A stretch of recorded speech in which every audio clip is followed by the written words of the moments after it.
বহুজন সমাজ পার্টির পক্ষ থেকে যে ভারতবর্ষ স্বাধীনতার পর থেকে আপনারা বিভিন্ন সময়ে দেখেছেন পশ্চিমবঙ্গ তথা ভারতবর্ষে মনুবাদী ব্রাহ্মণ্যবাদী শাসন এবং উত্তরপ্রদেশে বরুণ কুমারী মায়াবতীজির 2007 থেকে 2012 এই স্বর্ণযুগের শাসনও দেখেছেন। আপনারা সেই শাসনে বুঝতে পেরেছেন নিশ্চয়ই যে বহুজন সমাজ পার্টির যে শাসন সেটা ছিল স্বর্ণযুগের শাসন, আর উত্তরপ্রদেশ বর্তমান যে রাজ চলছে, বাংলায় যে রাজ চলছে সেটা হচ্ছে মনুবাদী শাসন, জঙ্গলের রাজত্ব, যেখানে ঘুষের চাকরির বাঁচার জায়গা তৈরি হয়েছে। উত্তর প্রদেশে যেমন হয়েছে, পশ্চিমবঙ্গে টাকার বিনিময়ে চাকরি বিক্রি হয়েছে। আজকে যোগ্য শিক্ষকরা পশ্চিমবঙ্গে দেখুন রাস্তায় বসে পড়েছে, বিকাশ ভবনের সামনে বসে পড়েছে। আপনাদের আজকে ভাবতে হবে যে কাদের জন্য আজকে যোগ্য শিক্ষকরা রাস্তায়, অযোগ্য শিক্ষকরা রাস্তায়। যোগ্য অযোগ্য মিশিয়ে দিয়ে বর্তমান রাজ্য সরকার যে দুর্নীতিতে ডুবে রয়েছে সেটা প্রকাশ করেছে। কারণ সুপ্রিম কোর্ট বলেছিল তোমরা যোগ্য অযোগ্য শিক্ষকের লিস্ট আমাদের হাতে তুলে দাও, আমরা যোগ্যদের রেখে অযোগ্যদের তাড়িয়ে দেব। ইচ্ছা করে রাজ্য সরকার সেই কাজটি করেনি, কারণ অযোগ্যদের কাছ থেকে কোটি কোটি টাকা তারা কাটমানি নিয়েছে।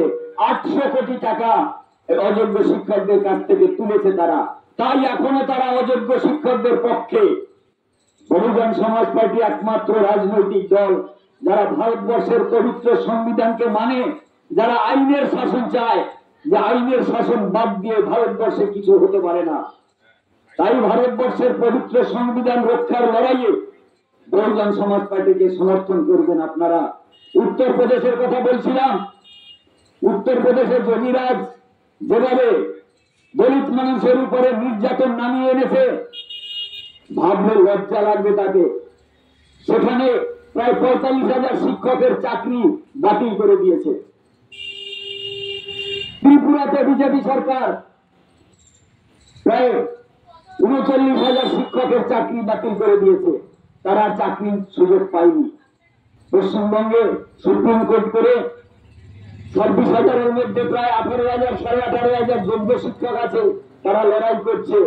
আমাদের দাবি এই যোগ্য শিক্ষকের ন্যায্য অধিকার দাবিগুলো সুপ্রিম কোর্টে রিভিউ করে যোগ্য অযোগ্যের লিস্ট সুপ্রিম কোর্টে তুলে দিক রাজ্য সরকার, এবং যোগ্য শিক্ষকদের স্থায়ীকরণ করে কোর্টের মধ্যে দিয়ে।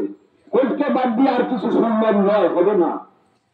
তাই যারা আন্দোলনে আছেন তাদের কাছে দাবি রাখবো, আপনারা রিভিউ পিটিশন সাবমিট করুন এবং রাজ্য সরকারকে বাধ্য করুন এই যোগ্যদের লিস্ট সুপ্রিম কোর্টে জমা করার জন্য। বহুজন সমাজ পার্টি একমাত্র রাজনৈতিক দল যেখানে পরম পূজ্য দাদা সাহেব ডক্টর বি.আর. আম্বেদকরের আদর্শকে বাস্তবে রূপ দিতে চায়। মান্যবর কাঞ্চীগঞ্জের তৈরি করা বহুজন সমাজ পার্টি 1984 সালে তৈরি করেছিলেন দাদা সাহেবের জন্মদিনে। আপনাদেরকে ভাবতে হবে কেন বহুজন সমাজ পার্টি করবে, এত রাজনৈতিক দল থাকতে।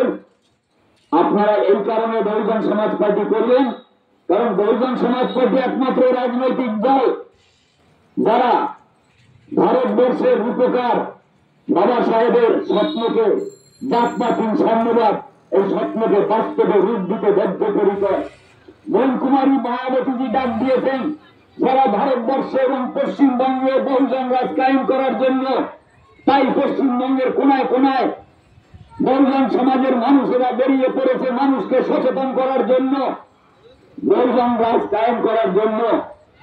এখানে যারা বাংলাভাষী ভাইয়েরা আছেন, হিন্দিভাষী ভাইয়েরা আছেন, প্রত্যেকের কাছেই আবেদন, আপনারা বরুণ কুমারী মায়াবতীর হাতকে শক্ত করতে, বাংলায় বহুজন রাজ কায়েম করতে এবং ভারতবর্ষের মসনদে বরুণ কুমারী মায়াবতীজিকে বসাতে হাতি প্রতীককে বেছে দিন। যখনই নির্বাচনে সুযোগ পাবেন হাতি প্রতীকে ভোট দেবেন, আপনার ভোট নষ্ট হবে না। কোন পয়সার বিনিময়ে মনুবাদী রাজনৈতিক দল সিপিএম, কংগ্রেস, বিজেপি, তৃণমূলকে একটি ভোটও দেবেন না।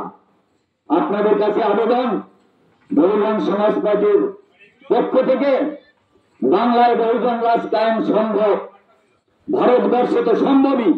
তাই আপনারা বহুজন সমাজ পার্টির নীল পতাকা তলে সমবেত হওয়ার আহ্বান জানিয়ে আমার বক্তব্য এখানে শেষ করছি। জয় ভীম, জয় ভারত, বহুজন সমাজ পার্টি জিন্দাবাদ।